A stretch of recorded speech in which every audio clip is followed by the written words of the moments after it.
Hello friends माने आज आम मौखिक प्रश्न गणित क्लास 5th रो देखिबा।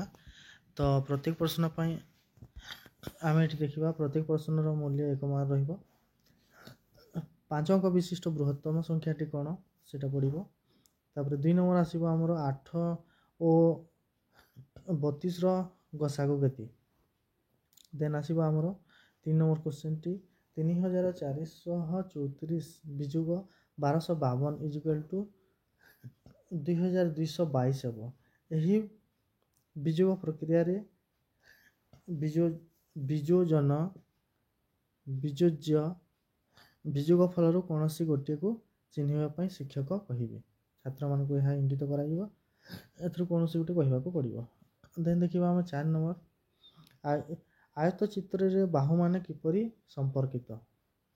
ଦେନ୍ 5 ନମ୍ବର ଦେଖିବା ଗୋଟିଏ ତ୍ରିଭୁଜର ବାହୁତ୍ରୟ ଯଥାକ୍ରମେ ଗୋଟିଏ 5 ସେଣ୍ଟିମିଟର ରହିବ, ଗୋଟିଏ 7 ସେଣ୍ଟିମିଟର ଆଉ ଗୋଟିଏ 8 ସେଣ୍ଟିମିଟର ହେଲେ ବାହୁ ଅନୁଯାୟୀ ଏହା କେଉଁ ପ୍ରକାର ତ୍ରିଭୁଜ ଅଟେ। ଦେନ୍ 6 ନମ୍ବର ଆସିବ। 6 ନମ୍ବରରେ କ'ଣ ଆସିବ ନା 6 ନମ୍ବରରେ ଦେଖିବ 4/5 ର ଏକ ସମଭଗ୍ନ ସଂଖ୍ୟାଟି କୁହ। ଯେକୌଣସି ଗୋଟେ କହିବ ସମଭଗ୍ନ ସଂଖ୍ୟା।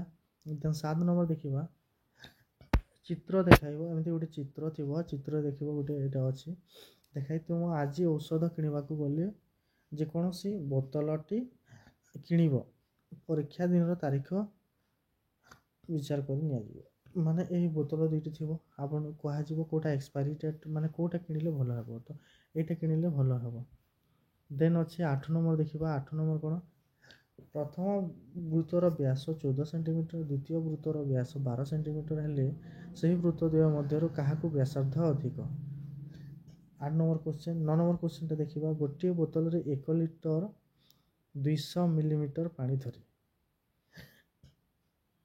ସେହି ବୋତଲକୁ 2 ଥର ପୂର୍ଣ୍ଣ କରି ଢାଳିଲେ ବଡ଼ ବୋତଲଟି ପୂର୍ଣ୍ଣ ହୁଏ।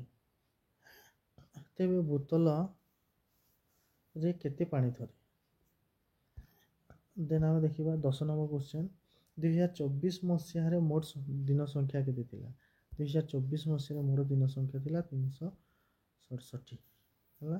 এই କ୍ୱେଶ୍ଚନ୍ ଗୁଡ଼ିକ ଆସିବ ଆପଣଙ୍କର ଓରାଲ୍ସରେ, ଗଣିତ ଓରାଲ୍ସରେ ନିଶ୍ଚିତ ହୋଇଯାଆନ୍ତୁ। ଧନ୍ୟବାଦ।